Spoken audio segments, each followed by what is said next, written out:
guys, in today's video I'm going to show you 2 easy methods of making ghee at home. I started making it at home 3 years back and have never gone back to buy it from store. The taste, aroma and texture of homemade ghee is just fabulous. So without any delay, let's begin.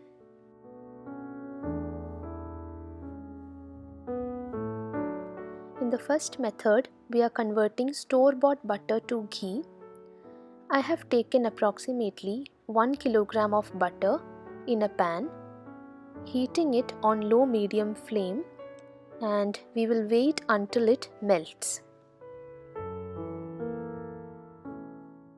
Do keep mixing the melted butter occasionally until we see white form like bubbles.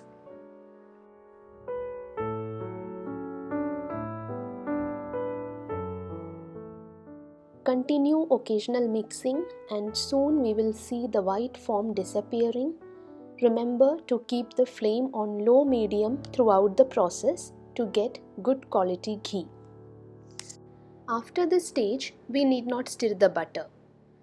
Just keep scraping the sides to avoid burning. Let it simmer until we see transparent bubbles. Now switch off the flame and let it cool down little bit. We can actually see the bottom of the vessel.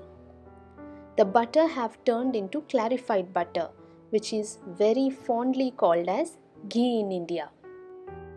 Strain the ghee and pour it into the desired jar.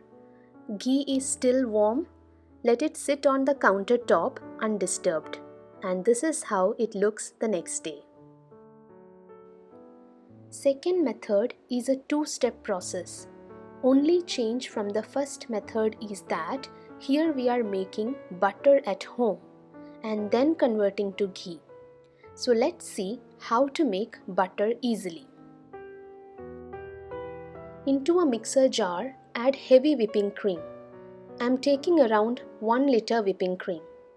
Now add about 8 to 10 ice cubes and blend them well on low speed for about 4 minutes.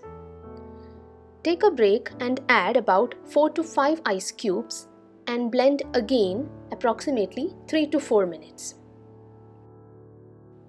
We can see that the butter and buttermilk are separated here. Now take a bowl with ice cold water. Gently remove the butter from mixer jar and add to the cold water.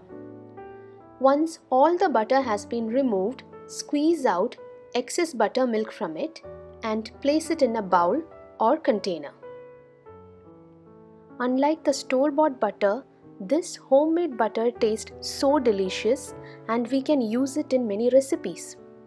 It can be stored in the refrigerator for up to a week. I have made 2 such batches of butter.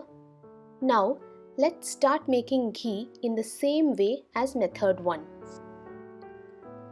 Let me tell you guys, the ghee made using method 2 is more tasty and aromatic than method 1. Little extra effort needed, of course. Do try this and let me know your feedback.